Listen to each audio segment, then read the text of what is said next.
తెలంగాణ జాగృతి అధ్యక్షురాలు కవిత కొత్త పార్టీ ఏర్పాటుకు రంగం సిద్ధమైంది. శ్రీరామనవమి వేళ పార్టీ పేరుని ప్రకటించనున్నారు.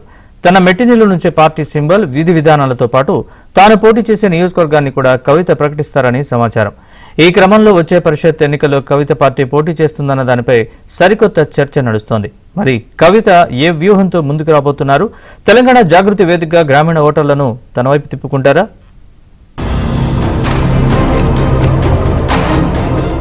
తెలంగాణ రాజకీయాల్లో తనకంటూ ఓ ప్రత్యేక గుర్తింపు కోసం కల్వకుంట్ల కవిత రాజకీయ కార్యకలాపాలను ముమ్మరం చేశారు. కేవలం పట్టణ ప్రాంతాలకే పరిమితం కాకుండా ప్రజా సమస్యలు, మహిళా సాధికారత, సామాజిక న్యాయం వంటి అంశాలపై పోరాడుతూ గ్రామస్థాయి వరకు వెళ్తున్నారు. క్షేత్రస్థాయిలో కేడర్ను బలోపేతం చేసే పనిలో నిమగ్నమైన కవిత పనిగా వచ్చే పరిషత్ ఎన్నికల్లో తన బలాన్ని పరీక్షించుకోవాలని చూస్తున్నట్లు రాజకీయ వర్గాల్లో చర్చ జరుగుతోంది. అయితే ఇక్కడ ఒక ప్రధాన చిక్కుముడి ఉంది. తెలంగాణ జాగృతి సంస్థగా యాక్టివ్గా ఉన్నప్పటికీ ఇప్పటివరకు ఎన్నికల కమిషన్ వద్ద రాజకీయ పార్టీగా రిజిస్టర్ కాలేదు. దీనివల్ల నేరుగా ఒక గుర్తు మీద పోటీ చేసే అవకాశం ప్రస్తుతానికి లేదు.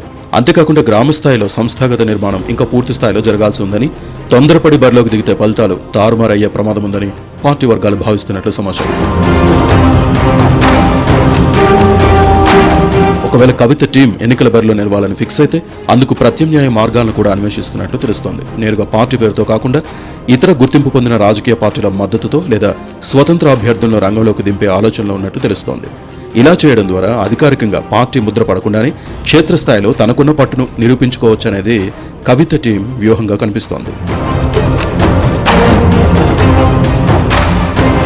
మొత్తానికి కల్వకుంట్ల కవిత రాజకీయ అడుగులు శరవేగంగా పడుతున్నప్పటికీ పరిషత్ ఎన్నికల విషయంలో మాత్రం సస్పెన్స్ కొనసాగుతోంది.